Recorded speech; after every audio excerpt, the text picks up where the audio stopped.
All right, guys, we have got our Minnesota Vikings in-depth preview here. Exciting team, talented team. Of course, last year they won 14 games, but there have been a couple of changes, a major one at least. And we've got a few things to talk about with them in the NFC North. So let's do what we normally do. We'll jump right on into it. We'll start with the coaching. We'll move on into the roster, into the schedule, any bets we've made, all that fun stuff. And we will start with the coaching. Kevin O'Connell, the head coach here. I really like Kevin O'Connell. The offense is really great. It's seemingly great all the time.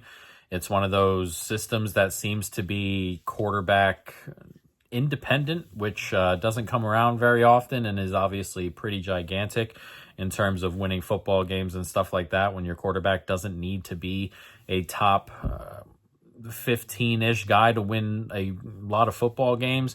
Whether it's good enough for playoff football in terms of that aspect, like you're probably still going to need a really good quarterback to win playoff games, but again, it's a very, very, very good system. Good man management. They've done a good job in picking other coordinators and stuff we can talk about as well. Defensive coordinator Brian Flores. So, a really talented head coach and young and should be here a pretty long time would be my expectation. Defensive coordinator Brian Flores, another one who's really good.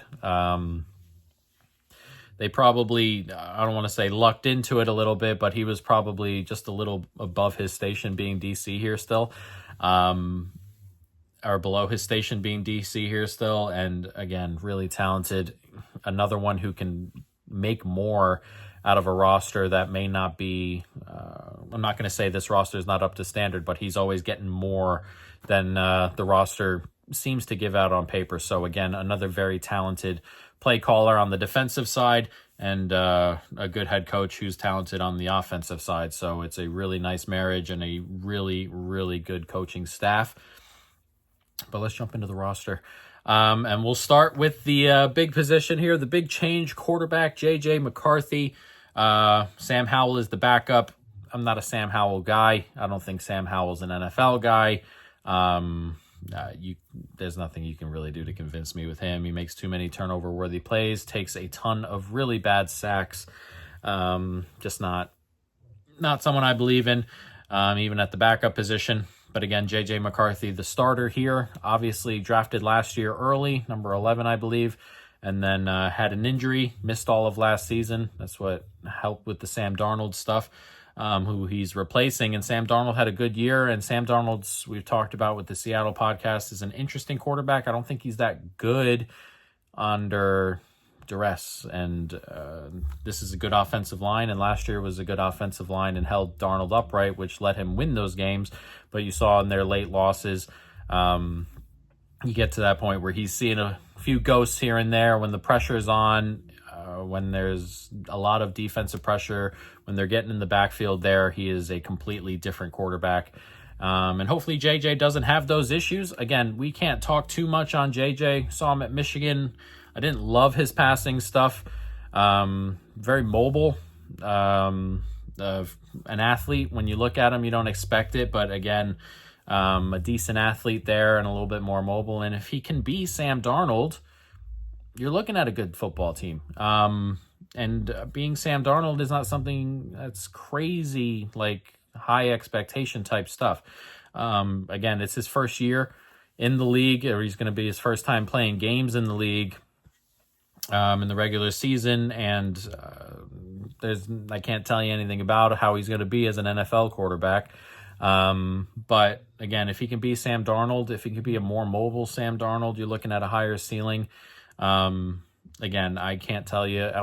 He wasn't my type of quarterback coming out, and from what I've heard from camp and some of the quotes coming around, I don't expect him to come in and be Sam Darnold like right away, or what Sam Darnold was last year right away. I kind of expect it to be a growth portion through the first couple of parts during the season here. So we'll see with JJ. I'm not writing him off. I'm not writing him to be a top 10 guy. I got nothing on him. It's obviously a new quarterback, so we won't see it until we see it. But, of course, bringing in a new quarterback to a team that won 14 games is it's a move. It's a move for sure. And I thought it was the right move in general, whether you believe in JJ or not. But again, it's a new QB, and I'm interested to see what he can do going into the new season. So why don't we talk about his teammates here? Running back, I like this room. Aaron Jones is the guy. Aaron Jones is talented, continues to be reliable on a down-to-down basis. And just a good overall running back here. Jordan Mason, I really love this pickup. Really love it. And my expectation personally is that Jordan Mason is the starter come the end of the year. I think he ends up being the back here. And Aaron Jones, again, I like Aaron Jones, but his stuff's declining slightly. And Jordan Mason is a really good fit on this offensive line, in this offense.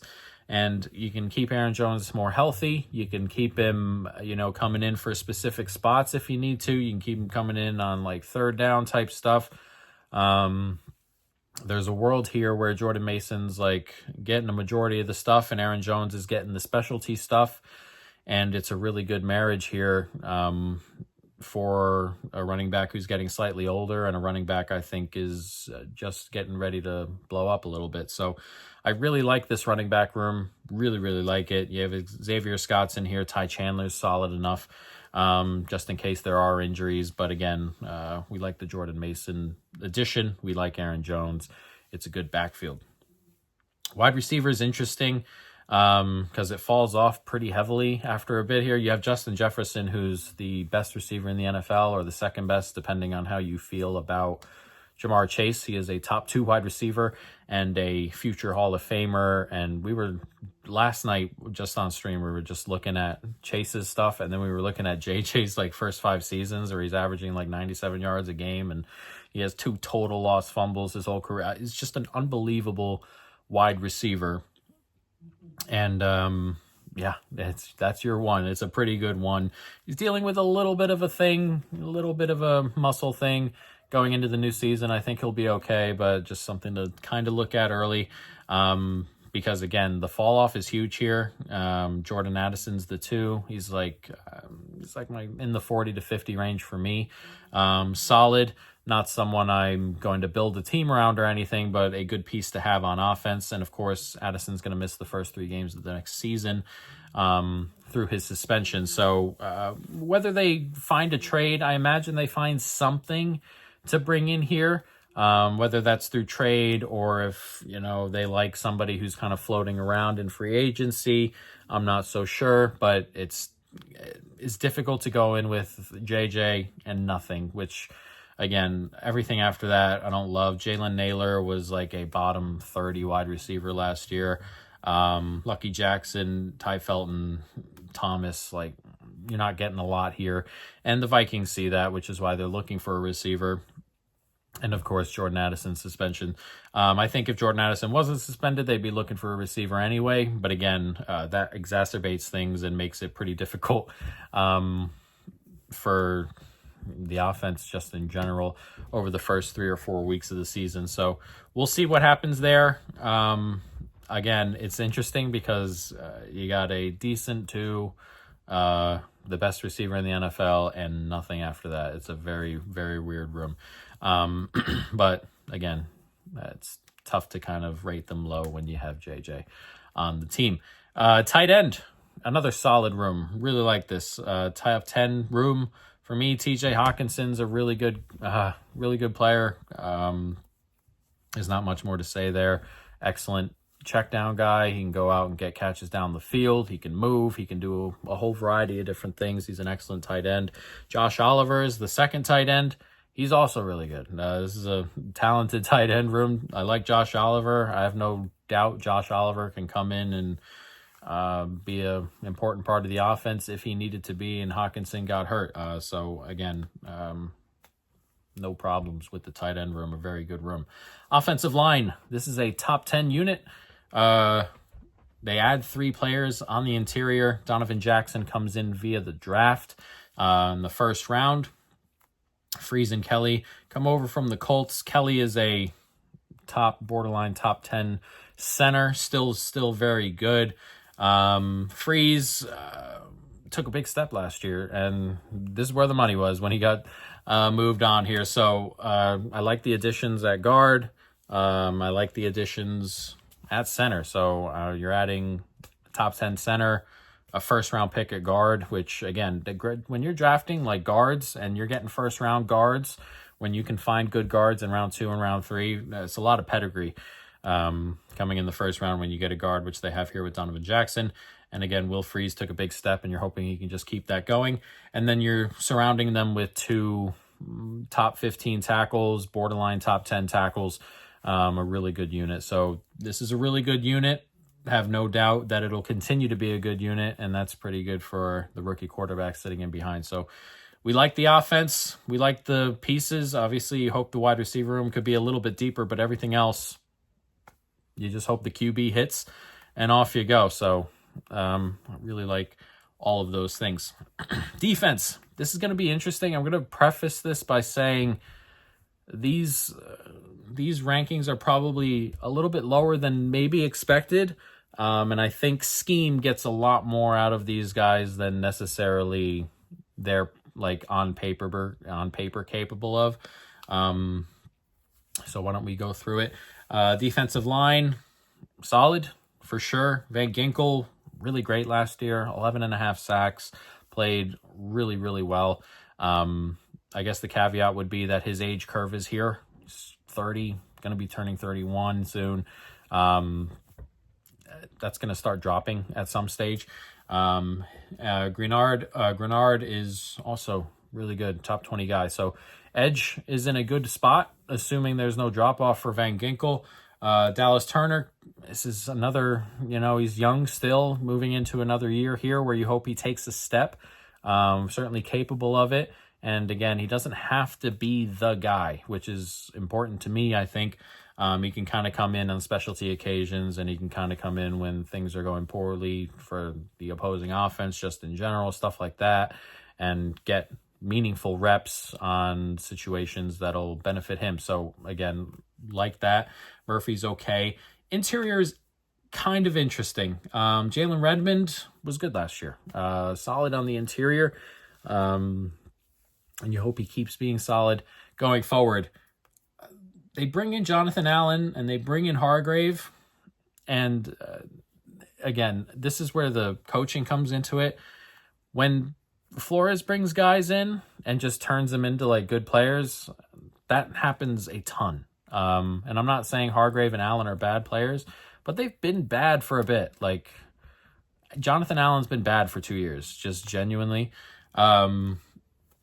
Hargrave, his last 2 years declined a bit, and he's coming off a pretty big injury. 2 years, like he declined from 2 years ago into a year ago, and then a year ago into last year was another decline. Now, he only played 100 snaps last year, but it was still a pretty big decline in those 100 snaps, and obviously that sample size is not huge, so I'm not like going off that sample size only. But again, it was a bit of more decline. But also, when Brian Flores brings guys in, you kind of pick your head up and what is he seeing? So I kind of expect them to be okay. But for the moment, the interior has a good player and 2 players who haven't been good in a bit. So that's kind of where I'm juggling it a little bit. But we'll see. The talent is certainly there. The depth is okay in a lot of spaces. So that's a good line. Linebacker. Another good unit, top 10 kind of unit here. Blake Cashman was really good last year. A top 20 linebacker, genuinely was very, very good. Ivan Pace was a great story, of course, after the way his draft or non-draft went, and the fact that he just kind of came in and played well. He has issues in coverage. It's a genuine issue, and that's okay and to be expected. But the run stop stuff, the blitz stuff is excellent out of him. So again, he's one of those players who's like, if you can bump the coverage up, he needs a big bump, but if you could bump the coverage up, you're looking at a really good linebacker. So, again, top 10 unit with plenty of potential, and can't go wrong there. Secondary. This is an interesting group. I think the secondary mostly benefits from the way that they play. You get some extra blitzes in there. They blitz a lot. And you don't need elite corners for that. You need solid corners to make that work. I think you have good corners here. Again, Byron Murphy had a good year last year. Very, very solid. Isaiah Rodgers, similar. Very, very solid. You're looking at some good corners there. The rest of it, kind of an issue. We'll see. Okuda might be the guy. Thomas. Blackman looked like it for a while. He missed last year on an ACL, and I guess he's on the roster bubble, it feels like. But that third spot is a bit of an issue, and seeing Okuda out there would worry me quite a bit. Okuda is not someone I rate very highly. So again, you're looking at two good corners, and that third spot is a worry. But again, if you can just come in there and find someone who can stick for a little bit. You don't need someone like Pat Surtain who can stick with you for 6 seconds. You don't need that here because they're getting to the quarterback quickly with exotic blitzes and just good D-line play altogether. It's a little bit easier on corners here. So if you can just find someone else to kind of come in there and stick just sometimes, you're looking at a good unit there. Safety is okay. Harrison Smith is still solid, continuing to get a little bit older. Metellus was solid last year, but not a great unit. Again, they're both just outside the top 30 type guys here. And again, you don't need anything super crazy in coverage here. You just need to be able to deal with it enough. And I think there's plenty here to go ahead and get into that case. So I like the defense, and I like the idea that Brian Flores coaches up this defense, and it's better than what it is on paper as I kind of expect it to be. So there it is. An interesting roster for sure. There's some really good parts. There are some really interesting parts, but there are very few, if any, really bad spots. Again, depth at wide receiver is an issue. Interior of defensive line, if those guys don't get back to form, is a bit of an issue. Safety, maybe. That third corner is certainly an issue. So again, there's some spots, but overall the roster is really good, and there's plenty of genuine talent, and it all probably just hinges on if JJ McCarthy hits the ground running or not, which is interesting. And we'll go through the schedule on why we think that. There's some really interesting spots here on the schedule as well. But let's jump into it. At Chicago to start on Monday night. This is a super interesting game. Obviously, new quarterback here, and then new coach, new scheme altogether in Chicago. Just a new vibe over there altogether. An interesting, tough game, again, away from home on Monday night. Then you got Atlanta at home, Cincy at home. You're hoping the offense can put up points there. If the offense is okay, if J.J. McCarthy comes in and it's okay, those are games you're hoping to win. And then you go overseas. I believe Dublin and London are the two spots. I think it's Dublin first and then London. I think it's Dublin for Pitt and then London for Cleveland. It may be the other way around, but regardless, 2 games overseas. That second Cleveland game is one of those gimme games where it's here's a scheduled win. You're sitting overseas for a week and a half, and Cleveland goes to Detroit and then comes overseas to Minnesota, just sitting there and waiting. It's one of those gimme wins right before the bye. So you're hopeful there. There's a world where you're 5-0, genuinely. If JJ comes in and he plays Sam Darnold ball, why can't you be 5-0 here? You're going to be playing a bad Atlanta defense. You're going to be playing a bad Cincinnati defense, a bad Pitt offense with an older quarterback, non-mobile, and Cleveland in that gimme spot, and then Chicago obviously opening night. So there's a world where you're 5-0. You can go in 4-1. You're looking at a really, really great start to the season, because the second half of the schedule right after the bye gets really, really interesting here. Philadelphia at home, at the Chargers, at Detroit, home to Baltimore, home to Chicago, at Green Bay is a nasty, nasty 6-game stretch. Really gross. And again, if you lose 5 of these, it might not even be because the team's bad, but it's just the schedule is brutal. Then you go to Seattle, home to Washington, at Dallas, at the Giants. So there's 4 road games and 5 there. But again, those 4 are winnable: at Seattle, Washington, at Dallas, at the Giants. Then you have Detroit and Green Bay to knock it out at the end of the season. So it's a hard one, especially after the first 5. If this team starts off slow, like if this team starts off 2-3, this is probably not a playoff team.